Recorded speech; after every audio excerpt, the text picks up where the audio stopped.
Okay guys, to get started, I am going to be using one 16-ounce jar of green salsa. You can use a store-bought version or you can make your own. I actually have a green salsa recipe. I will leave the link in the description box. Basically, I like to do a roasted tomatillo salsa. But guys, it is so hot these days, I do not even want to turn on my stove or oven. But again, I will say that making your own does change the flavor of this sauce.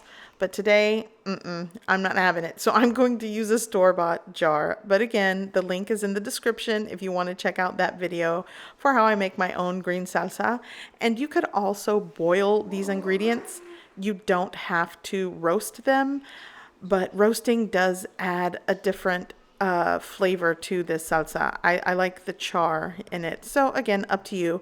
But for today, I am going to add my 16-ounce jar of store-bought green salsa.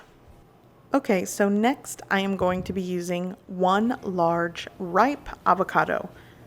You want to make sure that it's soft, it's ripe, because that'll blend a lot better in this. I'm also using a 1/3 cup of sour cream and some fresh squeezed lime juice to taste. I might not add a lot, but a little.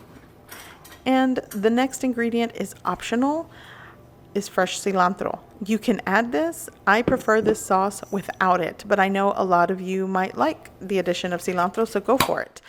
Okay, so now I'm just going to add all of my ingredients to my blender and blend away until everything is nice, creamy, and smooth. Now, this store-bought salsa has a lot of tang to it, so I find that using a whole lime is not necessary. But if I were to make mine fresh, I think I would use more lime juice. But when you buy store-bought salsas, they add like citric acid and other things to keep freshness and preserve it longer. So this is why I'm opting not to add a lot of lime juice. And also, I want to mention that the ratios of these ingredients is completely up to you.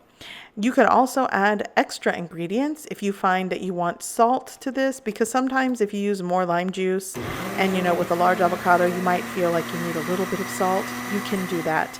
This is just what I like to do to recreate that restaurant style green sauce that we all fight over when they bring it to the table. They bring you this little tiny bowl along with a little tiny bowl of red salsa and the chips, and we're all fighting for the green sauce. So after everything is blended, I'm just going to pour it in a bowl and serve it. And I have to tell you, this is really one of my favorite green sauces. I can actually put this over a bowl of like salad with chicken and avocado, onion, and all kinds of things. It's really just, it goes a long way in my house. And now for the taste test.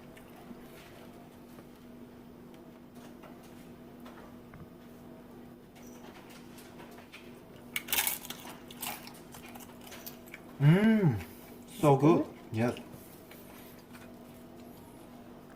I hope you give this recipe a try. I hope you like it, and thanks for watching.